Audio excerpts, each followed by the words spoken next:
When it comes to creating a homeschool routine, it needs to be simple, especially if you are trying to educate multiple kids in multiple ages in your home. In this video, I will share with you a simple way to organize your homeschool learning time.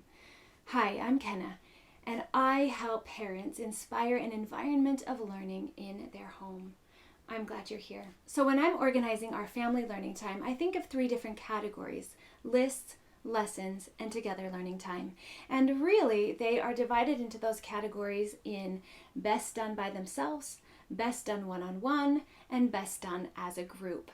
And that's the simplest way there is, right? When I think about each child, when I meet with each child and we decide what needs to be done, we decide what needs to be done separately, one-on-one, and as a group. So simple. Let me tell you a little bit more about each one. With the lists, every one of my children has a personal list that they want to get done. Some of the best things that fit on this are things like piano practice, or math worksheets, reading a good book, practicing your handwriting, or even memorizing something, right? These things can be done really well on your own, and they can be things that they work through, and mom's available to ask questions if needed, but they're things that they can do on their own. And this will be individualized by person, things that can be done on their own, and it will change by the ages and it'll change by their needs.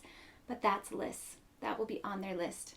The second category is lessons. These are the things that are best one-on-one or one-on-small group. The first thing that comes to mind is reading lessons. When a child's learning to read, it's so much easier one-on-one to teach that. So I like to do that one-on-one, and spelling lessons are the same way. I like to do spelling lessons one-on-one, go their level, go their speed, and try to teach those spelling rules in a way that they understand it the most. I've had many different learning styles and many different brain types in my family, and the one-on-one lessons work really well for reading and spelling. This could also be moments where you're working with younger kids or older kids. You could do an older kid 1-on-2 group, right? The older kids, and you could do Euclid together, and you could do all the exercises of Euclid, and that would be something that would be the lessons time, because it wouldn't be everybody, but it would be just a specific group while everybody else worked on their list. The third would be together learning time. And these are the things that lend themselves very well to group learning. Often science fits into this, science experiments fits into this, nature study, going out and doing some observation and some art outside.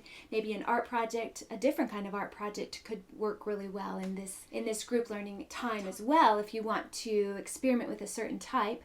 Or, if you have somebody who loves to draw, that could be on their list, that they just want to draw every day and increase their drawing skills. Together learning time is a great time for math games or read alouds or history lessons. It's a great time for unit studies, to go in deep onto one subject in a lot of different facets. To me, I guess a simple way to think about together learning time is it would be hands-on activities or read aloud, something that works really well with a group setting. So in our scheduled learning time in our home, we have 2 sections, and one is lists and lessons, and one is together learning time. So the lists and lessons go together because when I'm doing one-on-one lessons, everybody else can work on their lists. And there are some days when they just work on their lists and we don't have lessons. In those days, they just work on their list and I'm just available to answer questions. But often, lists and lessons go together in our family schedule. And then our second category would be the together learning time, that we do things together. Now this can look different. It's looked different in my family, but just considering it in those 2 areas makes it easy for me to decide how much time we need with each one per season and to change it accordingly.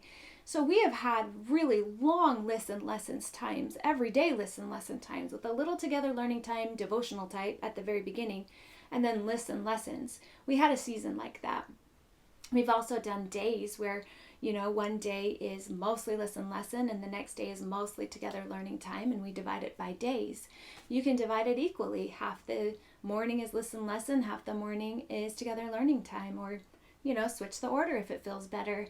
You can use them however you want, but just thinking in those categories helps me to organize my homeschool learning time, and hopefully it helps you too.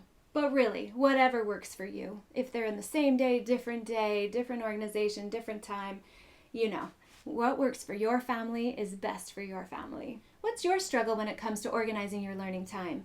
If you are willing, share it below, because I would love to make videos that are actually helping people and answering questions that I know are helping someone. It would be awesome for me, and I'd love to help you with that. So leave a comment below if you'd like. Organizing your learning time doesn't have to be hard. It can be very simple, and I hope these categories are helpful. If you want more on organizing your whole family schedule with learning time and all the home management, the self-care, check out my video on setting up a balanced homeschool routine. I'll link that below.